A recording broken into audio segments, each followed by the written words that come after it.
अपन विचार करते हैं, चर्चा करते हैं, तो अपने सामने अनेक समस्याएं आती हैं। वो समस्याएं क्यों आती हैं?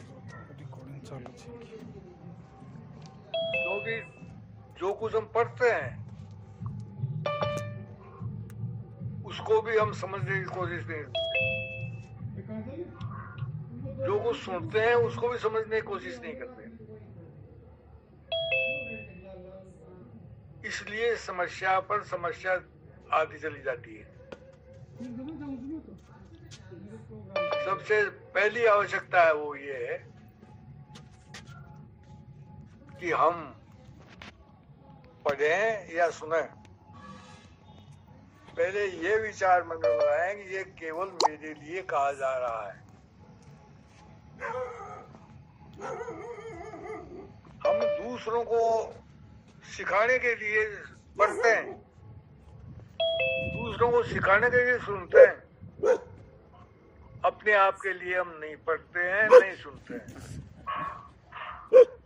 इसी के कारण से न तो हमारी विचारधारा का विकास हो रहा है और न हमारा विकास हो रहा है। यही हाल रहा तो अब तक जो विचारधारा विकसित हुई है वो भी सब खत्म हो जाएगी, क्योंकि यथास्थिति नहीं रह सकती। या तो उसे सुधरना पड़ेगा या बिगड़ना पड़ेगा। तो जो आज अपना विषय है उसके बारे में अपन विचार करेंगे, तो पहले हमको इस बात पर विचार करना पड़ेगा कि हम जो सुन रहे हैं या पढ़ रहे हैं किताब के अंदर, उसको हम 100% सही मान करके चलते हैं, जबकि कोई भी विचार, कोई भी पुस्तक में लिखी हुई बात 100% सही नहीं हो सकती। क्यों नहीं हो सकती सही? एक बात तो ये कि हम अपूर्ण हैं, इसलिए हम सारी बात को पूरी तरह से समझ नहीं पाते।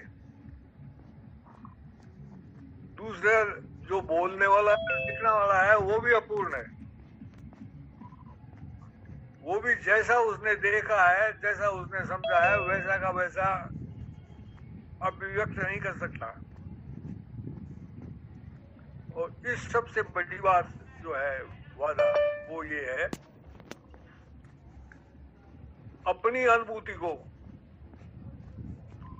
प्रकट नहीं करने का उपदेश संत देते हैं।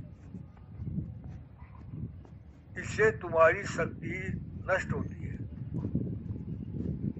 तुम्हारे अंदर ये प्रवृत्ति पैदा होती है कि मैं ज्ञानी हूं, और उस प्रवृत्ति से तुम्हारा उपार्जित किया हुआ ज्ञान नष्ट हो जाता है। तो जो कुछ अनुभूत किया है इन संतों ने, वो नहीं बोल रहे हैं। वो उसके आसपास की बात दूसरी किताबों का संदर्भ दे करके उसको सही सिद्ध करने की कोशिश करते हैं। इसलिए उनके भाषणों में, उनकी कही हुई बातों में जो भ्रांतियां हैं वो इसलिए हैं कि वो पूर्ण सत्य होंगे, वो पूर्ण सत्य को जानने वाले होंगे, लेकिन उनके ऊपर जो मर्यादाएं तो भी है कि अपनी अनुभूति बताओगे नहीं। उसके कारण से वो अपनी अनुभूति तो बताते ही नहीं। ये अपन वो किताब पर चर्चा कर रहे हैं महर्षि रमन की।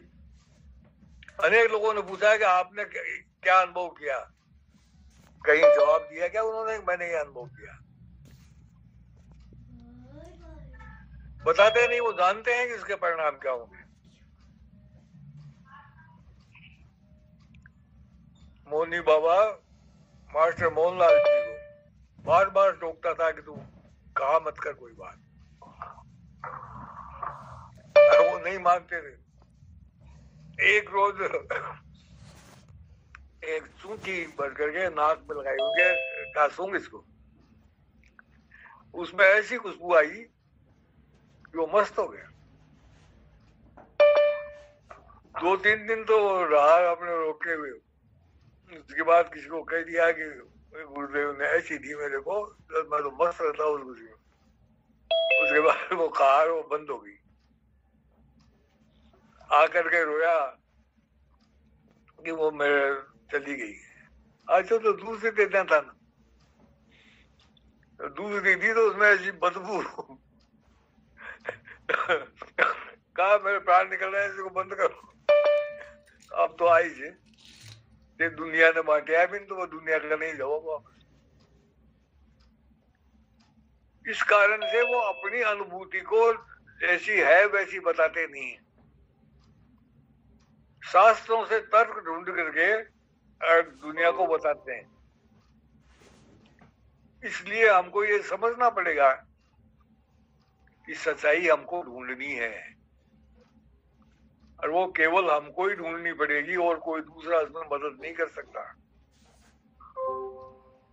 गौतम बुद्ध ने क्या कहा अपने भतीजे को, आनंद को, जो उनका सर्वश्रेष्ठ भक्त था? उसने कहा कि मैं अशांत हूं, मेरे को क्या करना चाहिए, मेरे को रास्ता बताओ। तो गौतम बुद्ध ने कहा कोई राजा जंगल में रास्ता भटकता है, तब उसको रास्ता कौन बताएगा? आनंद का खुद को ही ढूंढना पड़ेगा, तेरे को भी खुद को ही ढूंढना पड़ेगा। मार्गदर्शन हम दूसरों से चाहते हैं, दूसरों से पूछना चाहते हैं, ये हमारी कमजोरी है। पूछने से वो नहीं मिलता तो नहीं पूछने से मिलता है। रामतूर्त की कितनी छोटी उम्र थी, उन्होंने कह दिया आई एम ब्रह्मास्मि, और कहा नहीं करके दिखा दिया। जापान से वह जहाज के अंदर यूरोप जाने के लिए, पास में 4 पैसे नहीं। जहाज पर एक व्यक्ति कहता है उनसे कि आप जा कहाँ रहे हो? तो भारत नहीं है, वहां धर्मशाला नहीं है, कहाँ रहोगे? वहां भीख नहीं मिलती है, खाओगे क्या? तो उनका जवाब था मैं बादशाह हूँ इस संसार का, जैसे जहाँ रहूंगा जैसे जो खाऊंगा। वो बार बार आता रहा रात में उनके पास, और जब जहाज ठिकाने पर पहुंचा, वो उतरा, स्वामी जी के पास आके कहा महाराज मेरे घर पधारो। हमने कार में बैठा के अपने बंगले पर ले गया। और उसमें उतरते ही रामतीर्थ ने कहा समझा बेवकूफ, तू कह रहा था कहाँ ठहरोगे, यहाँ ठहरूंगा। ये जो समझता है कि मैं सर्वशक्तिमान हूं, वो कह सकता है आई एम ब्रह्मास्मि। और उस अहम ब्रह्मास्मि कहने वाले आदमी ने जिंदगी में अपने अध्यापक से कोई भी प्रश्न नहीं पूछा। साइंस मैथ्स के स्टूडेंट होते हुए अध्यापक से नहीं पूछा, और हमेशा फर्स्ट क्लास है। गुण क्या था उनमें? सुनने का गुण था। एक धन्ना भगत जो अंधा था, टोकरियां बुन करके और उनको बेच करके अपना जीवन यापन करता था। उनके पास जब समय होता वो जाके उसके पास बैठ जाते थे, उसकी बातें सुना करते थे। उसकी बातें सुन सुन करके और इतने बड़े संत हो गए। हमारे अंदर सुनने की सामर्थ्य नहीं है, सीखने की इच्छा शक्ति नहीं है, इसलिए हम भटकते हैं, तरह तरह की बातें करते हैं और सुनने और समझने की कोशिश नहीं करते। तो जो कुछ इस हमारे धर्म के बारे में बात है वो या तो क्षत्रिय की परंपरा है या ब्राह्मणों की परंपरा है। अब आप क्षत्रिय परंपरा की कोई पुस्तक नहीं है, क्षत्रियों ने कभी लिखा नहीं, और क्षत्रियों ने बताया नहीं दूसरों को कि हमारी क्या साधना पद्धति है। ब्राह्मणों ने बताया भी और लिखा भी। अब हम कहां से ढूंढे हमारी साधना पद्धति को? इसलिए जो कुछ साहित्य उपलब्ध है उसी में से ढूंढना पड़ेगा, क्योंकि जानकार अब कोई रहे नहीं। उसे ढूंढने के लिए भी एक पद्धति है, केवल अपनी बात को मत ढूंढो, विरोधी की बात को भी पढ़ो, उसमें से भी तुमको मिलेगा कुछ।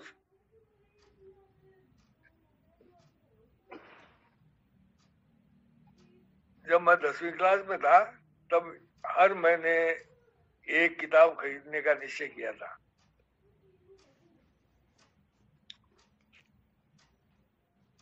उस समय राजपूतों के हाथ कमजोर थे, एक किताब खरीदने के भी पैसे नहीं होते थे। अपने खाने के पैसों में से पैसे बचा करके किताब खरीदनी पड़ती थी। एक महीने में एक किताब। एक छोटे रास्ते में वाणी मंदिर नाम की दुकान थी, वो व्यक्ति धार्मिक आध्यात्मिक साहित्य रखता था और सस्ती कीमत पर बेचता था। उसी छोटे रास्ते में एक कम्युनिस्टों की दुकान थी, कम्युनिस्टों को रशिया सप्लाई करता था, बहुत सस्ती कीमत पर किताबें मिलती थी। मैं एक महीने वाणी मंदिर से किताब खरीदता, दूसरे महीने उस कम्युनिस्ट के यहां से किताब खरीदता। अपनी चीज का गुणगान सुनो और पढ़ो, लेकिन दूसरे का भी, विरोधी की बात भी सुनो, उसमें कितना दम है और हमारी बात में कितना दम है, तुलना करोगे तब सच्चाई का पता चलेगा। हम जो ये संत साहित्य पर चर्चा कर रहे हैं, हमारा तो साहित्य है नहीं। हमारा साहित्य तो बड़ा से बड़ा गीता है, जिस पर अपन ने चर्चा कर ली। उसके बाद महाभारत तो बहुत बड़ी किताब है। आज के जो विद्यार्थी हैं उनकी पढ़ने की जो कैपेसिटी है, उसको देखते हुए महाभारत की तरफ तो देखना ही पसंद नहीं करेंगे, पढ़ ही नहीं सकते। वो तो केवल पेट भरने की बात सोचते हैं, इसके अलावा उनके पास कोई सोच ही नहीं है। मिनख बनने की, इंसान बनने की इच्छा शक्ति ही नहीं है आज के आदमी।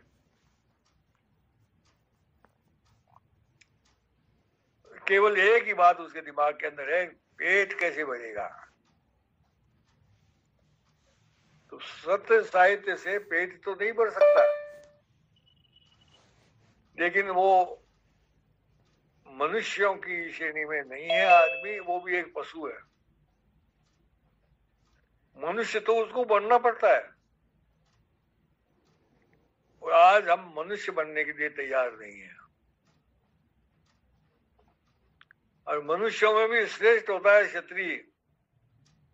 जो मनुष्य बनने के लिए तैयार नहीं है तो क्षत्रिय कैसे बनेंगे?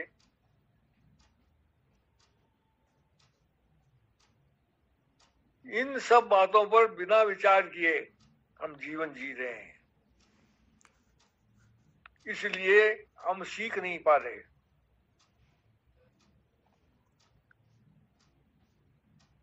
हमारा साहित्य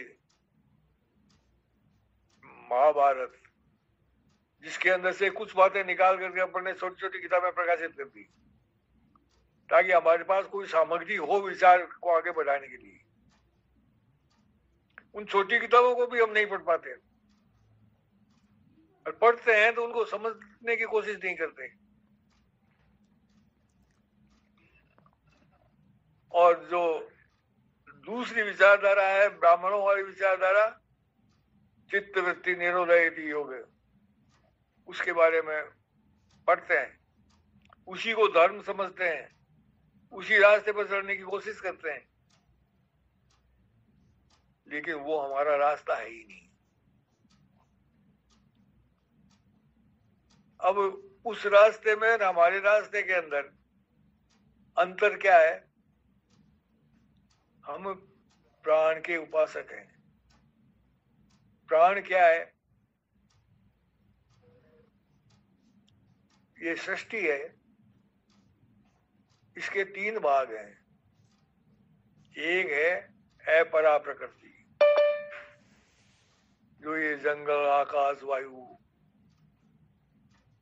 सब कुछ दिखता है अपने को, ये अपरा प्रकृति है। ये अपरा प्रकृति हमारे शरीर में कहाँ है? हमारा सूक्ष्म शरीर, या जिसको चित्त कहते हैं, मन बुद्धि अहंकार, ये अपरा प्रकृति है।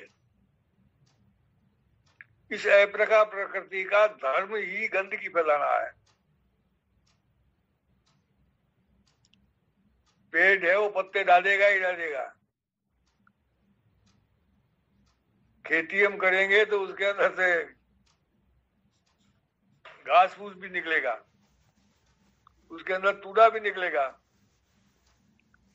रोजाना घर में सफाई करते हैं, दूसरे रोज झाड़ू देते हैं, तो उतनी गंदगी फिर मिल जाती है।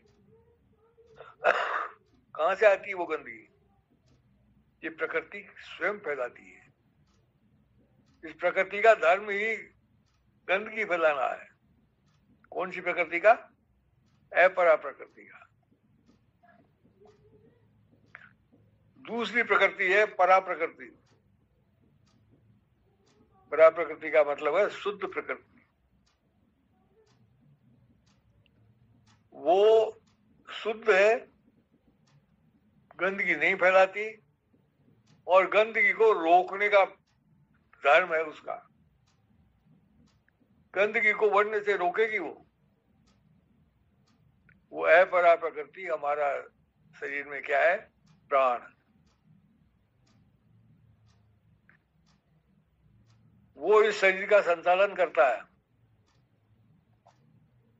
कौन से शरीर का? जो शरीर हमको दिखता है इसका। ये भौतिक शरीर, इंद्रियां, सूक्ष्म शरीर, मन बुद्धि अहंकार, ये सब का संचालक प्राण है।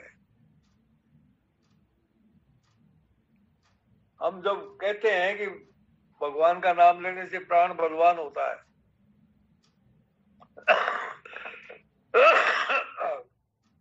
उसका मतलब ये नहीं है कि जो जिन चीजों से प्राण बलवान होता है उनसे वाकई प्राण बलवान होता है। ये तो केवल समझाने के लिए कहा जाता है। प्राण तो स्वयं ही बलवान है। जिन चीजों के लिए हम कहते हैं कि इनसे प्राण बलवान होता है, वो चीजें इस प्राण के ऊपर, यानी परा प्रकृति के ऊपर अपरा प्रकृति ने जो गंदगी डाल रखी है, उस गंदगी को हटाया जाता है। उस हटाने का कार्यक्रम है, उसको के लिए हम कहते हैं कि यह प्राण शक्ति को बलवान बनाता है, क्योंकि उसकी शक्ति निखर करके सामने आ जाती है इससे।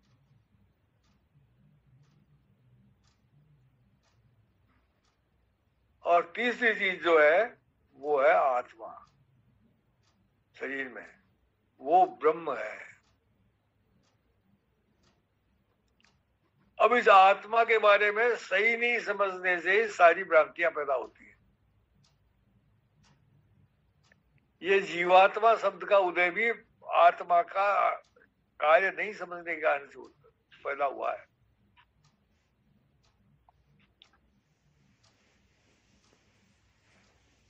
गीता में कृष्ण भगवान कहते हैं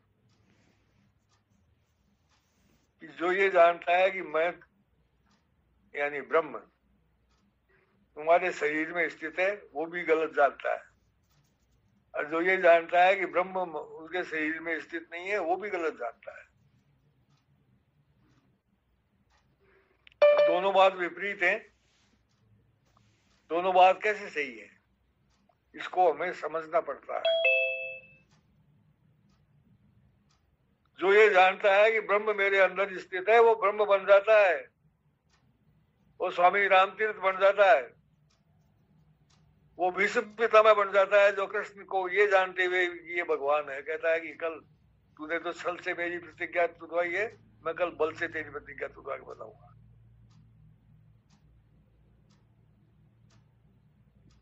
और जो इस ब्रह्म की ताकत को, इसकी सत्ता को, इसके महत्व को नहीं जानता, उसके लिए ये आत्मा है, उसके लिए एक टुकड़ा है उस ब्रह्म का, जबकि ब्रह्म टुकड़े टुकड़े नहीं होता। और आज तक कहते आए हैं, और सारे ये धर्म के ठेकेदार कहते हैं, आत्मा तो साक्षी मात्र है,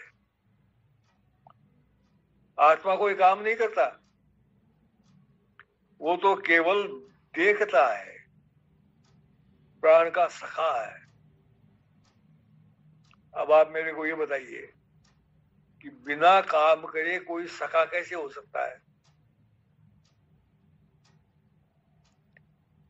यदि आप पास बैठोगे, साथ में काम करोगे, तभी आपकी मित्रता होगी। बिना काम किए मित्रता कैसे पैदा हो सकती है? सुदामा कृष्ण के साथ पढ़ा, उनके साथ रहा, उनके साथ खेला, तब वो उनका मित्र हुआ था। अर्जुन उनके साथ रहा, उनके साथ सेना इकट्ठी की, उनके साथ युद्ध लड़ रहा, तब वो उनका सखा हुआ। कर्म किए बिना सखा कैसे हो सकता है? आत्मा कोई कर्म ही नहीं कर रही है, तो प्राण का सखा कैसे होगी? एक बात। दूसरी बात, कहते हैं कि प्राण आत्मा जो है वो गतिशील है, और प्राण है वो अत्यंत गतिशील है। उसमें चेतना है प्राण के अंदर, वो धीमी गति से चलती है, और प्राण में चेतना है वो तीव्र गति से चलती है। जब आत्मा के अंदर गति है और वो चलती है, किस काम के लिए चलती है? बिना मतलब आवारा है क्या वो, जैसे वहां डोलती फिरे? उसका कोई कार्य भी होगा, उसमें गति है, तो आपको ये मानना पड़ेगा कि उसके पास कोई कार्य है। अगर उसका कोई मित्र है, तो आपको ये मानना पड़ेगा कि उसका कोई कार्य है।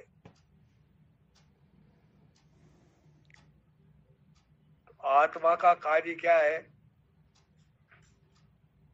इस सूक्ष्म शरीर का संचालन प्राण करता है, और स्थूल शरीर का संचालन प्राण करता है।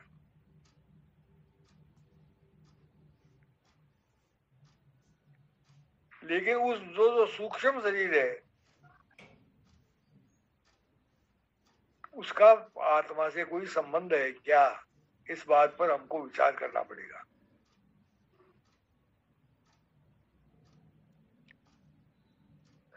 रंतिदेव ने एक चांडाल को जो भूखा था भोजन कराया, और उनका कुत्ता जो प्यासा था उनको पानी पिला दिया।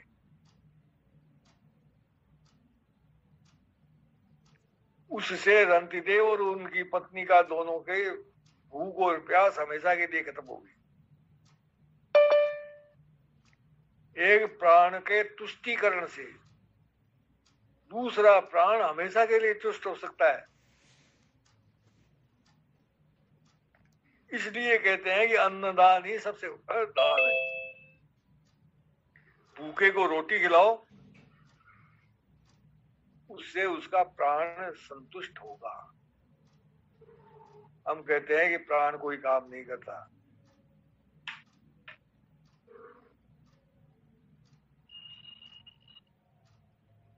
सूक्ष्म प्राण भोगता नहीं है। हम खाते हैं तो स्वाद जीभ को आता है, बढ़ता पेट है। फिर प्राण संतुष्ट कैसे होता है?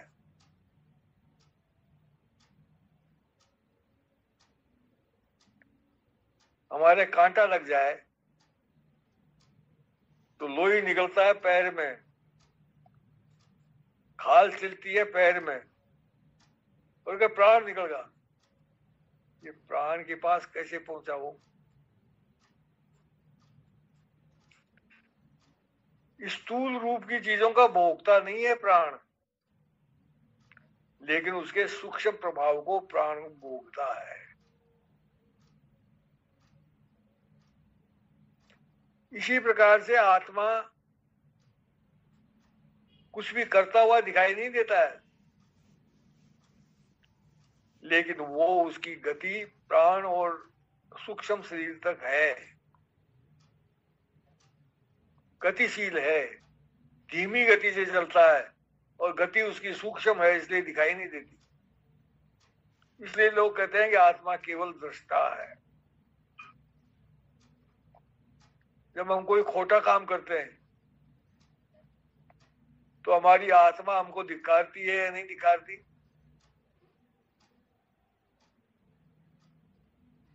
अगर उससे हमारा संपर्क ही नहीं है, वो केवल दूर बैठा देखता है, तो उसको क्या लेना देना? हम कुछ भी करें, उसको लेना देना है। हमारे मन बुद्धि अहंकार का विकास, उनको तोड़ने का काम आत्मा के जिम्मे है।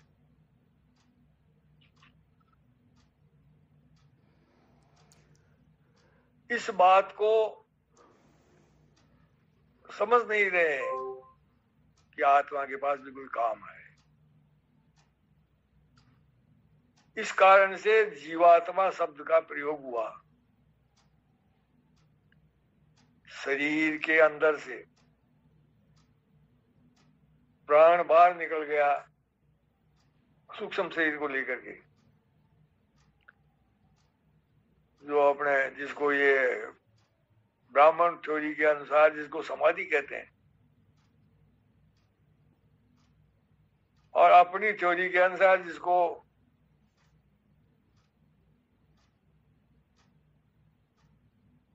क्या कहते हैं,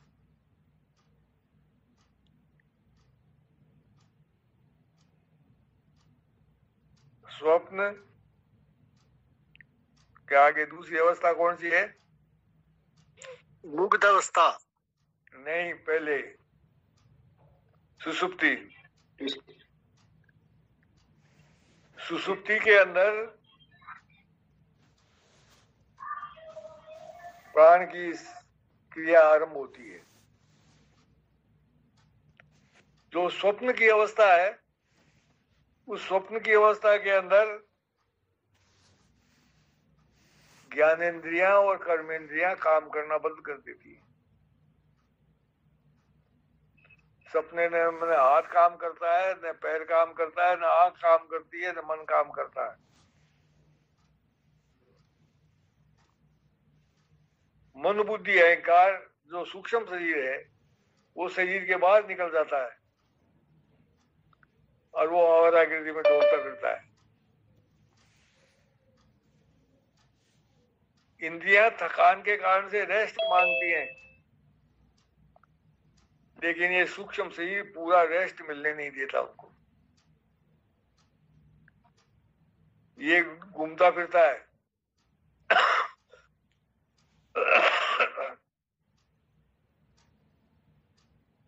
लेकिन जब प्राण बलवान होता है तो वो उसकी आवारागर्दी को रोकने की कोशिश करता है।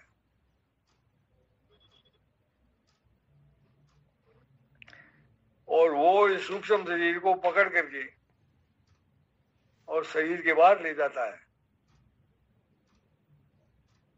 उसको वो स्थान दिखाता है, वो व्यक्ति दिखाता है जिनके साथ उसका पूर्व जन्म का संबंध रहा है,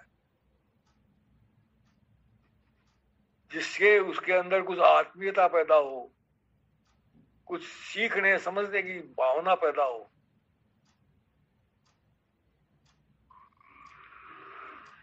इस सुक्ति का शास्त्रों में वर्णन कहीं तो है ही, लेकिन आमतौर से नहीं है।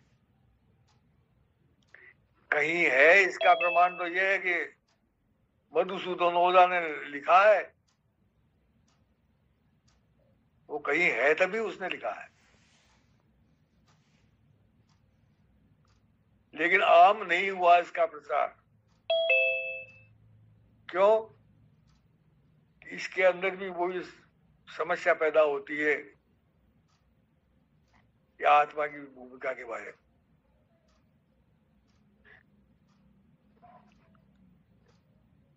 शरीर, प्राण सूक्ष्म शरीर को, मन बुद्धि अहंकार को लेकर शरीर के बाहर निकल गया। अब पीछे शरीर में क्या रहा? आत्मा। अब यहीं से एक थ्योरी का जन्म होता है।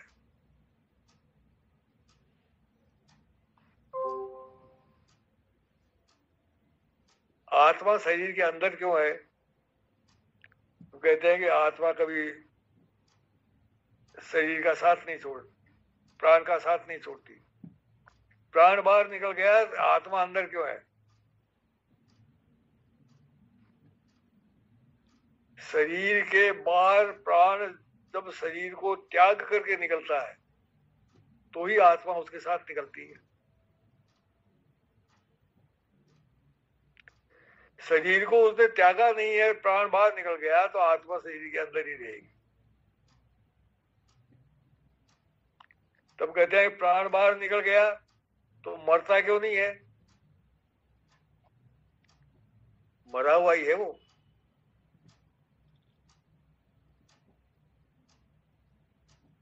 आप उसको जिंदा कैसे कह रहे हो? जिंदा ये इसलिए कह रहे हो कि दोबारा जब प्राण उसके अंदर आता है तो वो एक्टिव हो जाता है, काम करना शुरू कर देता है, इसलिए आप उसको जिंदा कहते हो। लेकिन प्राण उसके बाहर निकल गया, प्राण शरीर के अंदर है, इसका क्या प्रमाण है? उपनिषद कहते हैं तुम आवाज दो, उसका नाम लेके पुकारो,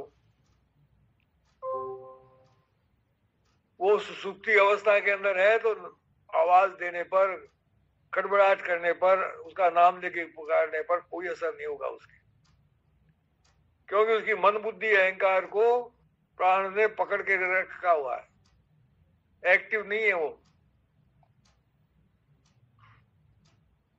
तो उपनिषद कहता है कि ऐसी अवस्था के अंदर जब वो सुसुप्ति में अंदर आदमी है, आप उसका हाथ पकड़ करके दबाओ तो बोलने लग जाएगा।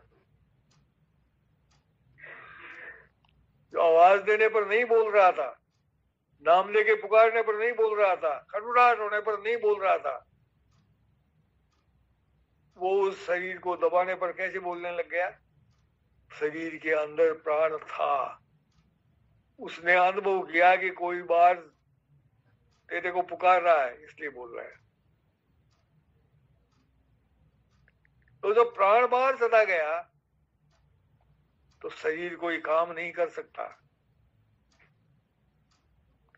शरीर कोई काम कर रहा नहीं कर सकता तो उसको आप चाहे जिंदा कहो चाहे मरा हुआ कहो, क्या फर्क पड़ता है? अंदर आने की सुविधा तो मौजूद है उसके पास, वो फिर आ जाता है अंदर। कल कोई चर्चा में कह रहा था कि साहब ये ऐसा सुना है कि आदमी मर गया, फिर थोड़ी देर बाद वापस आ गया। आ सकता है उसका शरीर है,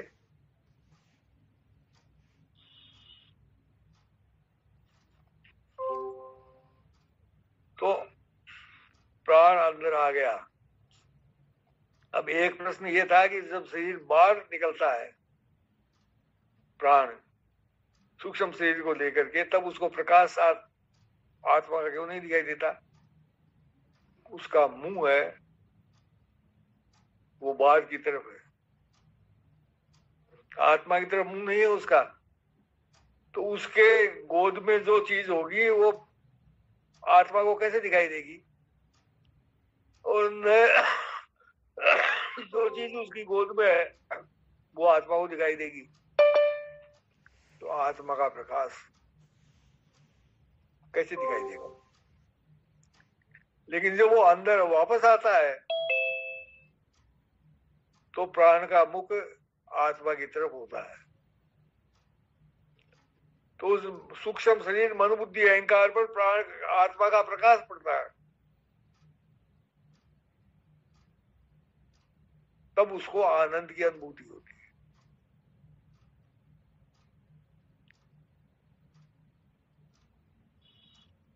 आत्मा सीमित है, ये बात गलत साबित होती है। इसलिए इस मुग्धावस्था का वर्णन नहीं है, जानबूझ के नहीं किया गया है। जो उस समय प्रकाश दिखाई देता है वो न तो सूर्य का सा प्रकाश है, न चंद्रमा का सा प्रकाश है, वो ब्रह्म का प्रकाश है। ब्रह्म का प्रकाश कैसे होता है? कहाँ है ब्रह्म का प्रकाश? भगवान ने सृष्टि रची तो पहले सूर्य की रचना की। वो सूर्य कहाँ है? 50वें आसमान पर है।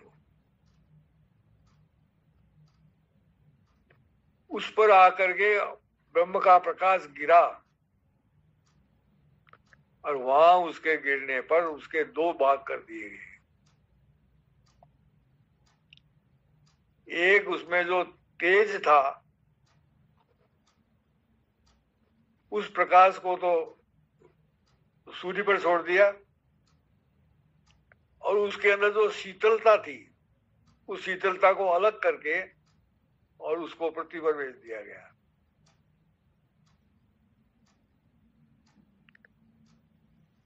वो जो शीतलता थी वो जो पृथ्वी पर आया उसी को शिव, सदाशिव कहते हैं।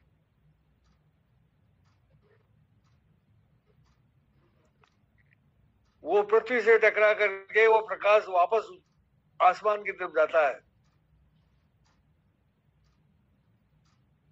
वो चंद्रमा पर संग्रहित इकट्ठा होता है और बच जाता है, वो आसमान में बिखर जाता है चारों तरफ।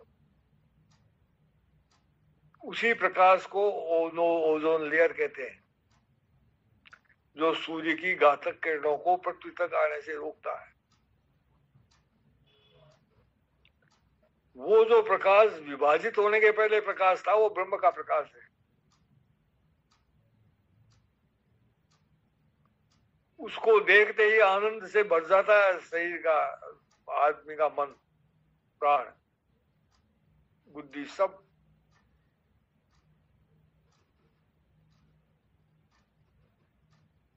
तो आत्मा ब्रह्म है, तब ही आत्मा के प्रकाश से वो आनंदित होता है,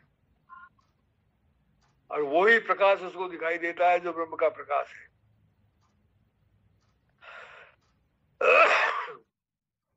तो इसके साथ ये भी साबित होता है कि आत्मा ब्रह्म है और उसमें असीम शक्ति है। इसलिए वो एक संत है ना जो कहा है कि आदमी तो आलस से ही मरता है, वरना एक ही जीवन में मोक्ष को प्राप्त कर सकता है।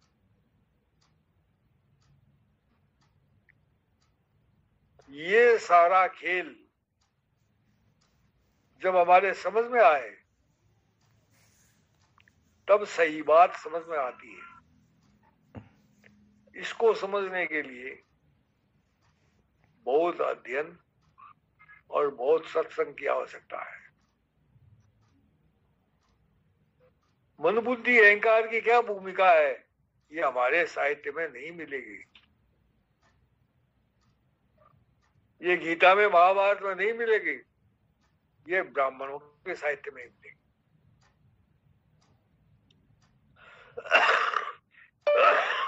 उसको भी हमें समझना पड़ेगा। इसलिए अपने साहित्य की को पढ़ो, साथ में उनके साहित्य को भी पढ़ो। इसलिए संत साहित्य की बड़ा महत्व है। वो हमारा साहित्य तो नहीं है, लेकिन हमारे शरीर के अंदर ही जो मन बुद्धि अहंकार है, जिसको चित्त कहा जाता है, उस चित्त वृत्ति निरोधय इति योग, जो ब्राह्मणों का साधना पद्धति है, वो चित्त वृत्ति को निरोध करना, मन बुद्धि और अहंकार की गति को रोक देना। जब ये रुक जाएंगे तब प्राण का प्रकाश, प्राण से संपर्क होगा उनका, प्राण आत्मा से मिला देगा। ये उनके मोक्ष का साधन है। अब सवाल ये है कि मन कैसे रुकेगा। कह रहे हैं, अपन रोज सुन रहे हैं, महर्षि रमन कह रहे हैं, मन है वो आत्मा में विलीन हो जाएगा। मन का ध्यान करो। अरे विलीन कैसे हो जाएगा? बुद्धि विलीन हो जाएगी, ये कह रहे हैं। विलीन कैसे हो जाएगी? सूक्ष्म शरीर तो एक है। मन बुद्धि अहंकार एक जगह है, उनमें से एक अलग नहीं हो सकता। उनको तो सबको साथ रहना पड़ेगा। लेकिन ये तीनों एक साथ कैसे इकट्ठे हो जाएंगे, इसकी थ्योरी नहीं है उनके पास समझाने के लिए। इसलिए एक इसको विलीन करने की बात करते हैं, जो न तर्क संगत है न शास्त्र सम्मत है।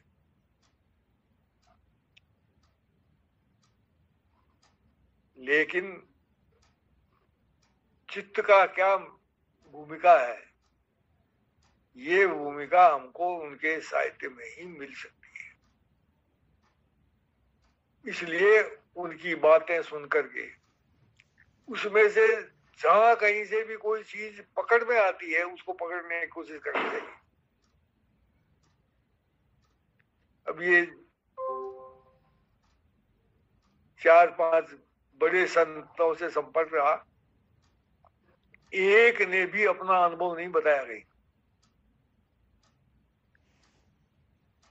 कि मेरे साथ क्या घटित हुआ। एक नोमीनाथ जी थे,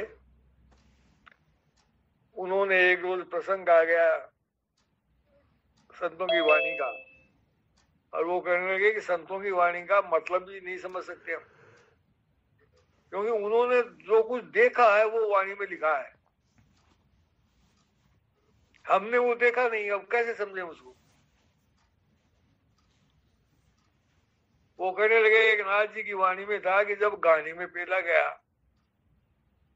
तो सुगंध निकली। वो कहने लगे कि मैंने कितने ही संतों से पूछ लिया, कोई भी इसका संतोषजनक जवाब नहीं दे सका कि इसका क्या अर्थ है।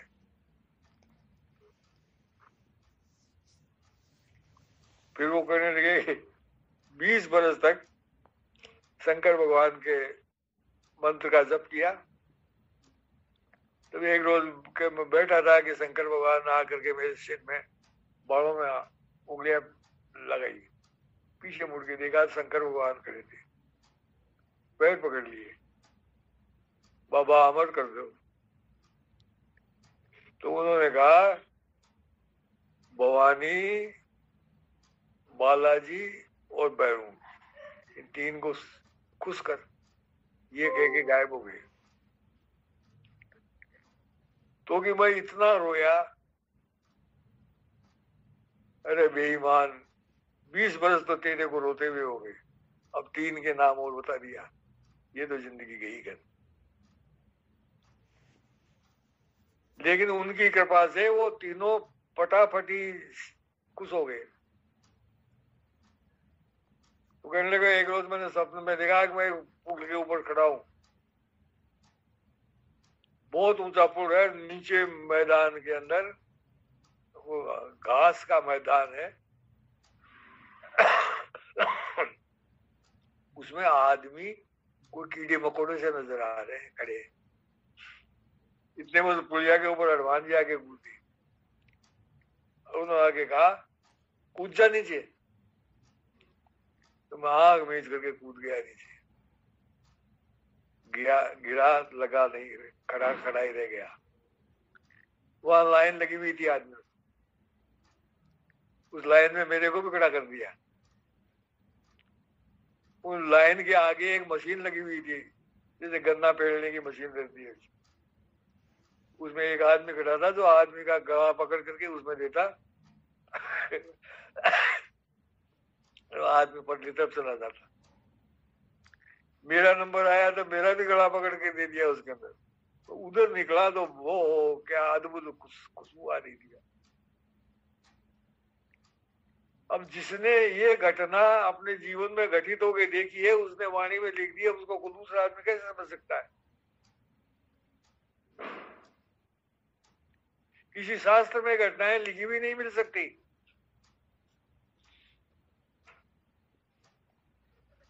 उसी क्रम में वो कहने लगे कि हम जितने भी आदमी हैं हमारे पीछे बहसे चल रहे हैं। बहसे कहाँ चल रहे हैं? यहाँ एक कमरे के अंदर 4 आदमी बैठे हैं, 20-25 बहसे आए, उसमें कैसे माएंगे?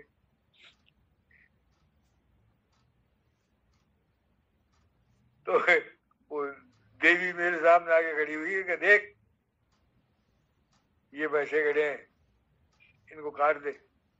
और उसने तलवार मेरे हाथ में दे दी। अब मैंने देखा वो तो ऐसे भैंसे जो को 500, 700, 1000 वर्ष के हो, ये मेरे से कैसे कटेंगे?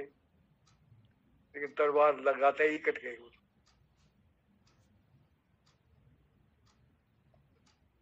अब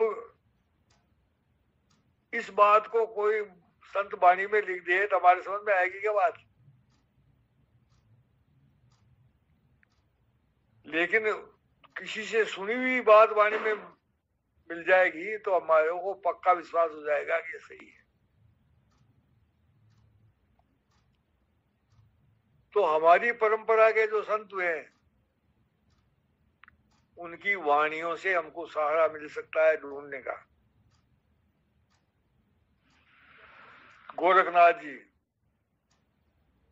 कहते हैं, जिंदा रहना मत सीखो, क्या सीखो? मरना सीखो।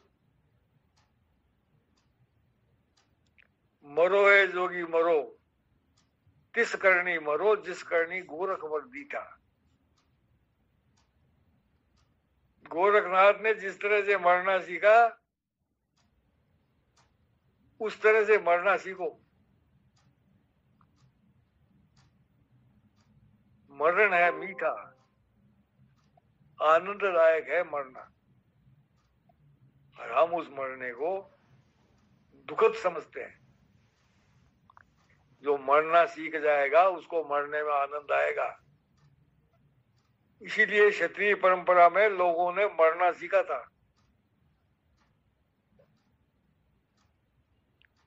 वो आनंददायक अनुभव है।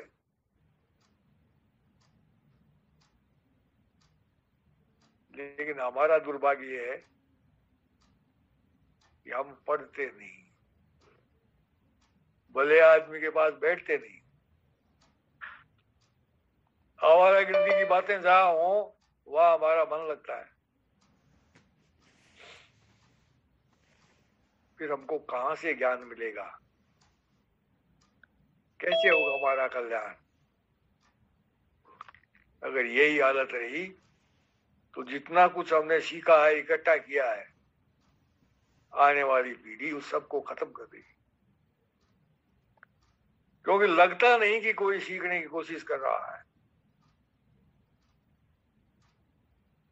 ये चित्तवृत्ति निरोध की पद्धति है ब्राह्मणों की, ये बहुत कठिन पद्धति है। नहीं मालूम कितनी जन्मों तक, कितने वर्षों तक आदमी इसमें लगता है, तब जाकर के चित्तवृत्ति का निरोध होता है। लेकिन हमारी पद्धति केवल भगवान का नाम लो और मस्त रहो।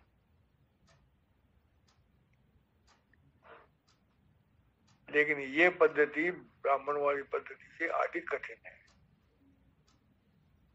केवल भगवान का नाम लेना है, कुछ भी नहीं करना। जाके पंडित जी को पूछते हैं, साहब नाम कैसे लें? अरे वो पंडित जी नाम का मतलब ही नहीं जानता, उससे क्या पूछोगे? और नाम लेने के लिए भी कोई क्रिया की आवश्यकता है क्या? किए जाओ राम राम राम राम।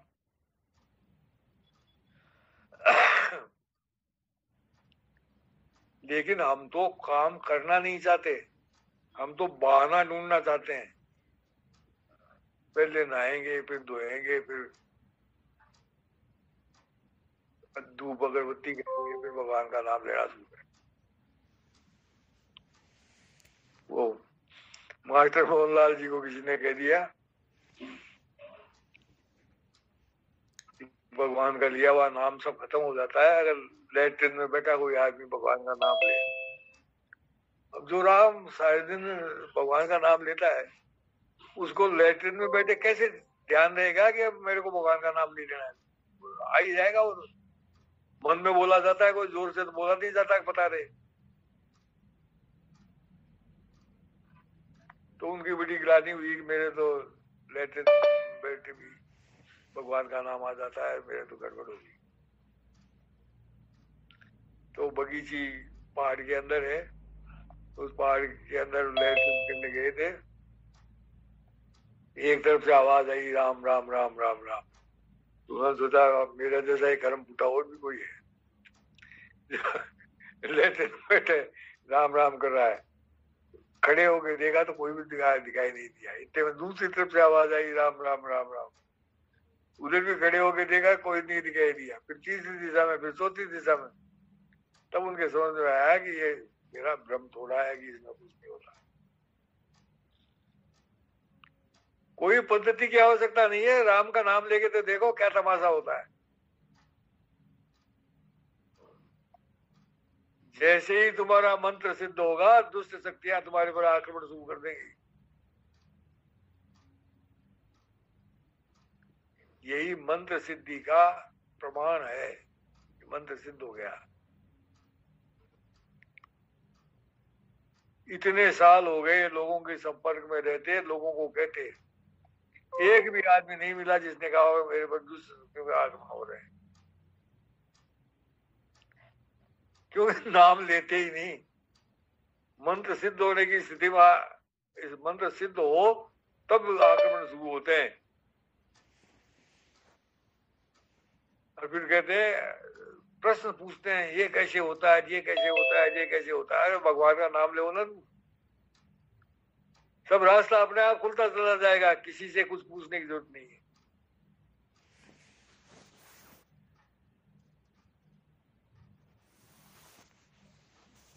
गोरखनाथ जी उसी परंपरा के अंदर हुए हैं। दादू जी, कबीर जी और नानक जी, इनकी वाणियों में हमको हमारी परंपरा का बान हो सकता है। इनकी परंपराओं में ध्यान दें हम। ये मोक्ष वोक्ष की बात करते हैं और सिखाते हैं आत्मा के अंदर मिल जाता है मन और फिर मोक्ष हो जाती है। मोक्ष से कुछ नहीं होती।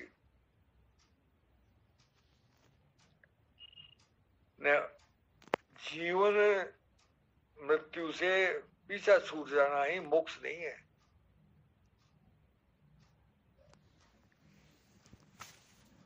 दादू जी की, कबीर जी की वाणी में पढ़ लो आप, वो कहते हैं हम तो उस देश के रहने वाले हैं तो न तो बहुत दूर है न बहुत नजदीक है, न वहां बहुत सर्दी पड़ती है न बहुत गर्मी पड़ती है। पूर्व लोक का वर्णन करते हैं। और ये यहाँ पूछ रहे हैं, सारे सब यहीं बैठे हैं ना, जिनमें दर्शन करने की शक्ति है उनको दर्शन देते हैं। ये रामदेव जी, भरती जी, गोगा जी, सुंदरदास जी, और न मालूम कितने बोमिया है।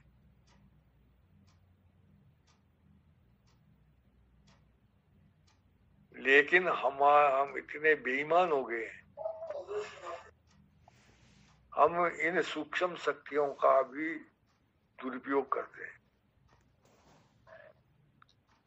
हमारे आचरण गंदे, हमारी संगत गंदी,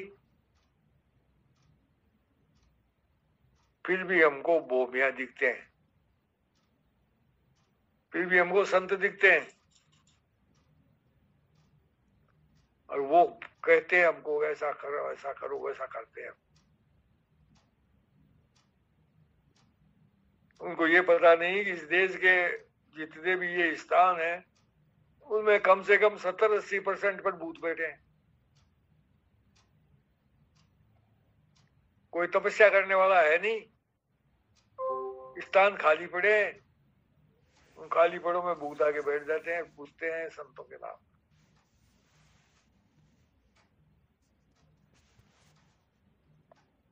हमारे को पहचान होनी चाहिए अच्छे की बुरे की। संत का स्थान है तो वहां खुशबू आनी चाहिए,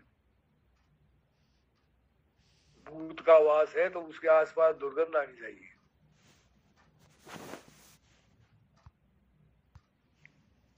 संत का शरीर हल्का होता है, वो हमारे को स्पर्श करेगा तो ऐसा ही मालूम होगा कि जैसे कोई किसी ने हाथ रखा ही नहीं है।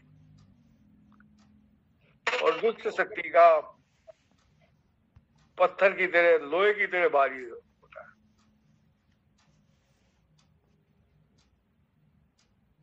सत्संग के बिना इन सब चीजों का पता नहीं चलता। इसलिए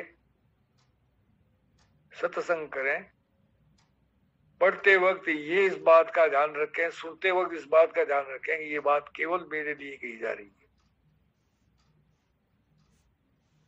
जो आदमी मेरे सामने खड़ा है उसको भगवान ने केवल मेरे लिए भेजा है, 2000 आदमी बैठे इनके लिए नहीं भेजा। इस प्रकार की धारणा लेकर के हम पढ़ेंगे, सुनेंगे, निश्चित रूप से हमारा विकास होगा। और इन्हीं चीजों का सम्यक ज्ञान नहीं होने के कारण से ये जीवात्मा शब्द का उदय हुआ है।